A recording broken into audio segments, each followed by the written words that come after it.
রাধে রাধে বন্ধুরা, কেমন আছো তোমরা? আশা করছি তোমরা সবাই খুব ভালো আছো। আমিও ভালো আছি। আবারও চলে এলাম তোমাদের সামনে নতুন একটা ভিডিও নিয়ে। পূর্ব মেদিনীপুর জেলার ছোট্ট একটা গ্রাম থেকে আমি প্রণীতা। আমার এই ছোট্ট পরিবার মা ছেলের স্বপ্ন চ্যানেলে তোমাদের জানাই অনেক অনেক স্বাগত আর অনেক ভালোবাসা। হলো বুধবার সকাল থেকে তোমাদের সাথে নিয়ে ভিডিওটা শুরু করলাম। আশা করছি তোমাদের ভিডিওটা ভালো লাগবে। যদি ভালো লেগে থাকে একটা লাইক করে দিও আর কমেন্টে জানিও ভিডিওটা কেমন হয়েছে। আর সকাল সকাল জানো তো আমাদের এদিকে ভীষণ বৃষ্টি হচ্ছে। এই সকাল থেকে কালকের থেকে মেঘ হয়েছিল, তো আজকে সকাল থেকে একদম বৃষ্টি শুরু হয়ে গেছে। রাত্রে একটু হয়েছিল, তবে সকাল থেকে ভীষণ জোরে বৃষ্টি হচ্ছে। তো তারপরে এমনিতেই তো আজকে বুধবার, আমি জানি ঘরটা পরিষ্কার করব। আর আগের বুধবারেই পরিষ্কার করছিলাম, এই জন্য সপ্তাহে একদিন পরিষ্কার করব ভেবে রেখেছিলাম। আর বেশ চুল টুল হয়েও গেছে। আর মাঝখানে তো এমনিতে খাটটা তো পরিষ্কার করাই হয়, তো সেই জন্য আজকে ভাবলাম একটু ভালো করে পরিষ্কার করবো। তো সেই জন্য সকাল সকাল লেগে গেছি। আর ছেলেকে ওইদিকে ছাতুর শরবত করে দিয়েছিলাম, ও খেয়ে দিয়ে চলে গেছে। আর ঘরটা ঝাঁট দিয়ে সামনে দুয়ারে জল দেওয়া হয়ে গেছে, তবে এখনও ঘরটা মুছিনি, কারণ যেহেতু ঝুল টুল ঝাড়ছি তো ঝুল পড়বে। আর ফ্যানটায় এত ধুলো ঝুল হয়ে গেছে কি বলবো, হাত পাচ্ছে না, আবার চেয়ার দিয়ে উঠতেও ভয় লাগছে। তো সেই জন্য না আর উঠিনি। ওই ফুল ঝাড়ুটা দিয়ে যতটা হয় ততটাই একটু ঝেড়ে পরিষ্কার করে নিয়েছি। আর এদিকে খাটের মধ্যে ওগুলো আগে পরিষ্কার করছিলাম, আবারও একটু পরিষ্কার করে দিলাম, কারণ কি আবার ওই যে ফ্যানটা ঝেড়েছিলাম তো তার জন্য ধুলো টুলো পড়েছে। আর ওইদিকে মেয়ে খালি ফোনের সামনে বারবার চলে আসছে, ওকে তো বকা দিচ্ছে, তো তারপরে আবার বকা দিতে একটু সরে গেল। এখন আমি জানালায় দেখছি যে বৃষ্টিটা কমছে না কমেনি, তো এখনও দেখি বৃষ্টিটা পড়ছে। তো ভীষণ বৃষ্টি হচ্ছে এখন, পুরো 10টা পর্যন্ত প্রচুর বৃষ্টি হয়ে গেছে এইদিকে, তো কী বলবো আর। তো যাই হোক, এদিকে এখন দুটো বালিশের কাভার যেহেতু আছে, সেই জন্য এই কাভারগুলো পরিয়ে দিচ্ছি। আর বাকি বালিশগুলো তো এমনিই রেখে দেবো, যখন বালিশগুলোর কাভার শুকোবে তখন পরাবো। কারণ এই যা বৃষ্টি হচ্ছে মনে হয় তো শুকোবে না, কিন্তু ধুয়েও দেবো, যেহেতু খুলে দিয়েছি সেই জন্য ধুয়েও দেবো আজকে। কালকে তো ধুবো না, কালকে বৃহস্পতিবার, তো সেই জন্য বৃহস্পতিবার এখন কাচাকুচি করি না, তো বন্ধ করে দিয়েছি।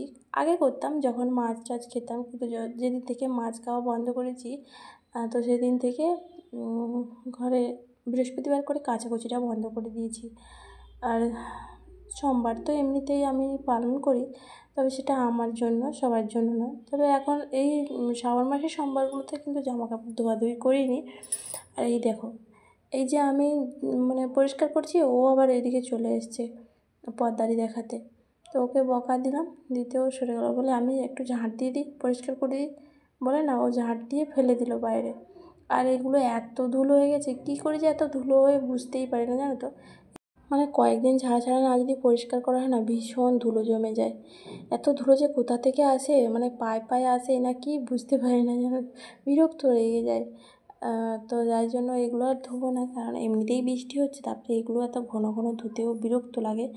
আর মেলারও একটু সমস্যা হয়, কারণ উপরে যারা দড়ি মেলে রেখেছে, তো ওই দড়িতে তো বেশি ভারী জিনিস তোলা যায় না, তো সেই জন্য এই দেওয়ালে দিতে হয়, ছাদের দেওয়ালে। তো আর এমনিতেই বৃষ্টি হচ্ছে, ওগুলো ধুলেও শুকোবে না, সেই জন্য আবার ভালো করে ঝেড়ে তারপরে আবার পেতে নিচ্ছি বিছানায়। আর এগুলো না পাতলে না বেড কভার থাকতেই চায় না, পুরো স্লিপ করে চলে যায়। আর এইদিকে দেখো, তোমাদের সঙ্গে কথা বলতে বলতে আমার বিছানাটাও প্রায় হয়ে গেছে গোছানো। এই যে বেড কভারটা গুছিয়ে, বেড কভারটা পাতলে বেশ ভালোই লাগে, জানো তো। এটা কিন্তু ওই বালিশের সেট সহ কিনেছিলাম। আর এদিকে আমার বিছানা গোছানো হয়ে গেল, আর বিছানার উপরে মাদুরটা পেতে দিয়েছি। এখন মেয়ে পড়তে বসেছে, ওর দেরি হয়ে যাচ্ছে, সেই জন্য এখন বাজে প্রায় 7টা মতো এরকম। তো যাই হোক, ওদিকটায় পরিষ্কার করে নিয়ে আবার এদিকটায় একটু পরিষ্কার করে নিচ্ছি যতটা আমার হাত যায়। আর যেখানে আমরা থাকি সেই জায়গাগুলো তো একটু পরিষ্কার করে রাখা ভালো, তাই না বলো কি? আমার বাড়ি নাও হতে পারে, তবুও তো পরিষ্কার রাখা আমাদেরই কর্তব্য, তাই না? তো যাই হোক, ওদিকে ঘরটাও পরিষ্কার করেছি, বাইরেও একটু পরিষ্কার করেছি, কিন্তু অতটা তোমাদের দেখানো হয়নি। অতটা দেখাতে গেলে তো অনেক বড় হয়ে যাবে ভিডিওটা, সেই জন্য যতটা শর্টভাবে দেখানো যায় চেষ্টা করি। আর এদিকে মেয়েকেও খেতে দিয়ে দিলাম সকালে দুধ মুড়ি আর ছোলার ছাতু, এটা দিয়ে ওকে মুড়ি দিলাম, দিয়ে ফ্যানটাও চালিয়ে দিয়েছি। ও এখন খাবে, তারপরে একটু পড়বে। আর এদিকে স্নান টান করে একদম পুজো টুজো হয়ে গেছে। পুজো করে ভাতটাও রান্না করে নিয়েছি। আজকে বেশি কিছু রান্না করিনি, ওই যে বাজারে যেতে পারিনি সেই জন্য। তো বন্ধুরা, সেই আবার ফিরে এলাম সন্ধ্যেবেলা। এখন সন্ধ্যে টন্ধে দিয়ে তারপরে এখন বাজারে যাবো বলে বেরিয়েছি, কিন্তু বৃষ্টি পড়ছে সেই জন্য যাইনি। ভাবলাম কি চা খেয়ে নিই, তারপরে যাব, সামনেই বাজার, তো সেই জন্য দেরি হলেও কোনো সমস্যা নেই। ও হাফ কাপ করে চা করেছি, আমি আর ছেলে খাবো চা। আর আমার মেয়ের বুদ্ধি দেখো, ছোলার ছাতু দিয়ে দুধ দিয়ে গুলিয়েছে, তার সঙ্গে আবার বিস্কুট দিয়ে খাবে। জানি না কি খেতে লাগবে, ওর বুদ্ধি করে গুলিয়েছে, দেখো দেখছে আবার বলছি বলে। তো চলো এখন চা খেয়ে নিই, বাজার থেকে ঘুরে এসে তোমার সঙ্গে আবার কথা হবে। দেখো বাজারে যাবো বলছিলাম, বাজার থেকে ঘুরেও চলে এসেছি। এসে একটু বসেছিলাম, মানে গরম লাগছিল, তারপরে বৃষ্টি হচ্ছিলো। বৃষ্টিটা খুব একটা জোর হয়নি, তবে টিপ টিপ করে পড়ছে, এখনও পড়ছে। আর বাজারে কি কাদা, কি বলবো, মানে আমি মানে 4-5 বার স্লিপ খেতে খেতে রয়ে গেছি এরকমই। তো যাই হোক করে বাজারটা করে নিয়ে চলে এসেছি। কী কী বাজার করে নিয়ে এসেছি চলো তোমাদের একটু দেখাই। তো দেখো এখানে কচু নিয়েছি, এই কচুটা লাস্টে ছিল তো একটু কমই নিয়েছে।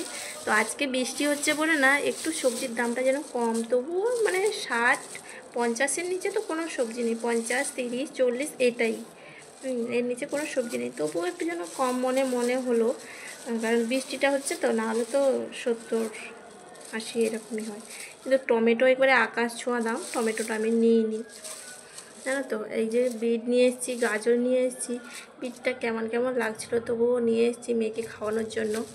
তো যাই হোক, আর এদিকে নিয়ে এসেছি এই যে, আজকে দেখলাম বাজারে তরকা ডাল উঠেছে, সেই জন্য আমি বললাম 100 নিয়ে যাই, খেয়ে দেখবো কেমন লাগে, তাহলে ভালো লাগলে আবার নিয়ে আসবো।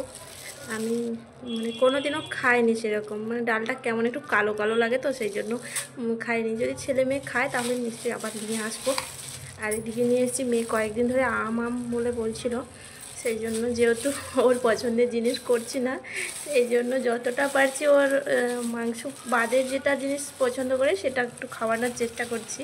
তো সেই জন্য এই যে 2টো আম নিয়ে এসেছি, আর একটা কুল প্যাকেট, আর এখানে আছে লেবু 3টে, আর আপেল, এগুলোই নিয়ে এসেছি মানে ফলের মধ্যে। আর চলো এই যে বাঁধাকপি নিয়ে এসেছি, এটুকুই নিয়ে এসেছি, মানে 3 জন তো সেই জন্য অল্প অল্প করেই নিয়ে এসেছি। আর এই যে ফুলকপিটা নিয়ে এসেছি, ওই যে বললাম না যে বৃষ্টি হচ্ছে বলে কম দিয়ে দিচ্ছে, এই ফুলকপিটা 30 টাকা নিয়েছে, 50 টাকা বিক্রি হচ্ছিলো, বৃষ্টি হওয়াতে 30 টাকা করে দিচ্ছে, তো সেই জন্য নিয়ে নিলাম একটু। আর যে শশা নিয়ে এসেছি, শশাটাও আমার মেয়ে খেতে খুব ভালোবাসে, তো শশাটা নিয়ে এসেছি। আর ওর বাপি বললো যে শশাটা ওকে খাওয়াতে এখন একটু বেশি বেশি। আর এই যে বেগুন নিয়ে এসেছি, বেশি কিছু সবজি নিয়ে আসিনি, এইটুকুই নিয়ে এসেছি।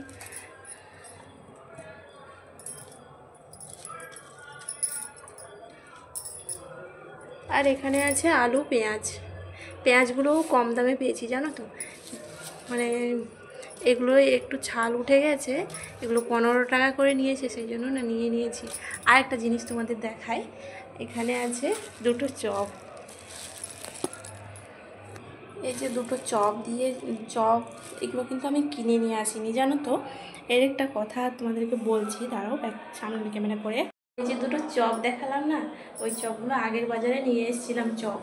তো কি হয়েছে, চপের দোকান তো নিচে আছে, তো ওইখান থেকে নিয়ে এসেছিলাম, কিন্তু সেই 2টো চপ একদম খেতে পারিনি।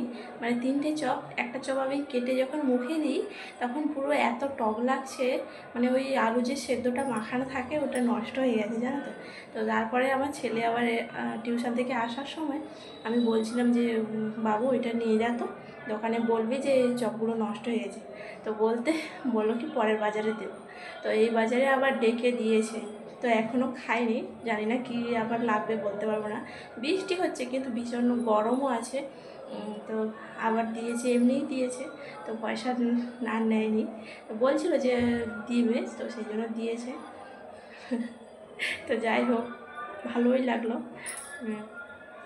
হয়তো অন্য দোকান হলে দিতে পারতাম না। আর আগের যে বিস্কুট নিয়ে এসেছিলাম, ওই যে বিস্কুটটা দোকানে বলছিল ফেরত নেবে, কিন্তু আমি আর নিয়ে যাওয়া হয়নি। তো অনেক দিন হয়ে গেছে, নাও নিতে পারে আবার, সেই জন্য আর নিয়ে যাওয়া হয়নি। ওই 20 টাকা তো পুরো গেছে। ওই চপটা দেখে নিয়ে যেতে ফেরত দিয়েছে। তো যাই হোক, ভালোই লাগলো। চলো এখন বাজারও গুছিয়ে নিই, তোমরা দেখতে থাকো। তো যাই হোক, এদিকে সবজিপাতিগুলো সব ঝুড়ির মধ্যে নিয়ে ধুয়ে নেব। ধুয়ে তারপরে ফ্রিজের মধ্যে রাখবো, কারণ এত কাদা ছিল তো, সেই জন্য ধুয়ে না রাখলে ভালো হবে না মনে হয়। তো সেই জন্য ভাবলাম কি ধুয়ে রেখে দিই।